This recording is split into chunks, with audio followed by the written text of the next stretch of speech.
Now that the vehicle is clean and dry, pull it inside, because for this step and for the next step, it's important that you're in a shaded, covered area like a garage. So by now, we've already washed the paint, and we've chemically and mechanically decontaminated it using an iron remover and a clay mitt. Now the step that we're going to perform is to polish the surface.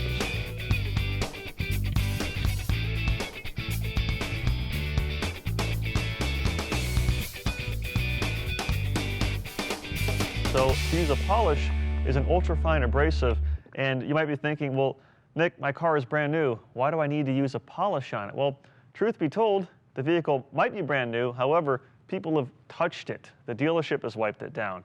At the factory, someone wiped it down. The dealership might have washed it with a brush. No matter what it is, using a polish is not only beneficial, but it's also essential before you apply the ceramic coating. Because when you apply that graphene ceramic coating, it basically acts like a clear window, like you're applying extra clear coat to your vehicle's finish.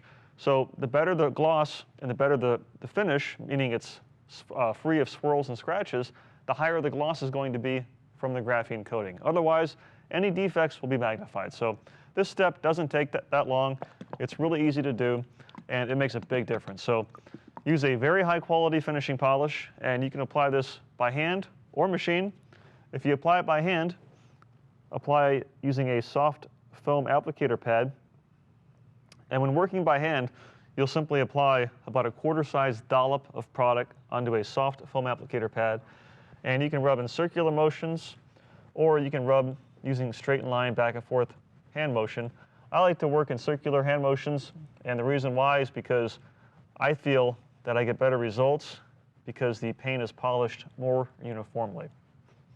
So if you use a high-quality finishing polish, like a complete finishing polish, for example, you'll notice that it doesn't smell bad. It wipes off really easily, especially with the machine. It's not going to create this dust and this nasty mess that's hard to wipe off.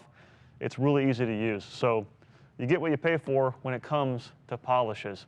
If you buy an inexpensive polish, then you're going to get inexpensive results. If you buy a higher quality polish, then the gloss is going to be better, and the user experience itself will be much better. So with a polish, there's no need to let it dry. You simply apply it, and then you wipe it off. And this particular polish is really easy to apply. A little bit goes a long way, and it wipes off really easily too. I always tell people, you know, you just spent $30,000, $40,000, $50,000 on a car. This is not the time to buy inexpensive car care products, because what's more expensive than a high quality bottle of polish is a new paint job. So that's how you apply it by hand, and that works. That's okay. However, I like to apply everything by machine. So this is a cordless polisher. It's a dual action unit, so you do not have to have any professional experience. You can pick one of these up, and you can become a master of the tool after one panel. There's no worry about instilling swirl marks or holograms or burning through the paint, because the pad rotates and oscillates. You can buy any high quality dual action polisher. I like the cordless ones. That way I'm not messing with the cord. And to apply it by machine, the complete finishing polish that is, you want to use a soft foam finishing pad. So there's a science behind these foam finishing pads. And the different colors, they each have their own application. This black pad, for example, it's really soft. There's no mechanical cutting ability. It's about as soft as a hand applicator. So this pad is simply going to go over the finish very gently, and again, it's going to increase the gloss, and overall, it's going to make a big difference. So it just takes a couple pea-sized drops of polish, put the machine on the surface, pad flat, before you turn it on. If you turn it on while the machine is in the air, then you'll splatter polish all over the place. So just like that. And with a tool like this, you can work on an area about 18 by 18 inches squared.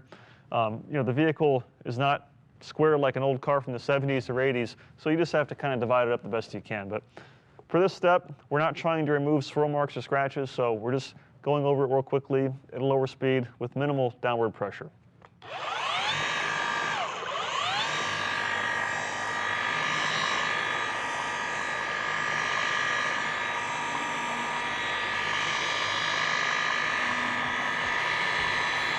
And you'll notice that I'm performing overlapping section passes. This ensures uniform material removal, and basically you work the polish until it starts to turn clear.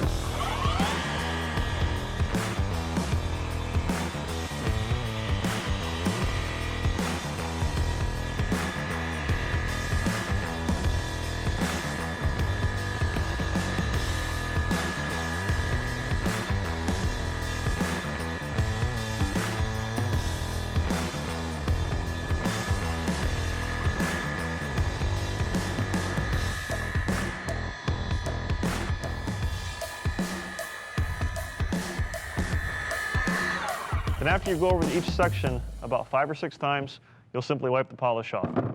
To wipe the polish off, take your towel, fold it 4 ways, and take short, firm strokes as you wipe it off. This will make it really, really easy.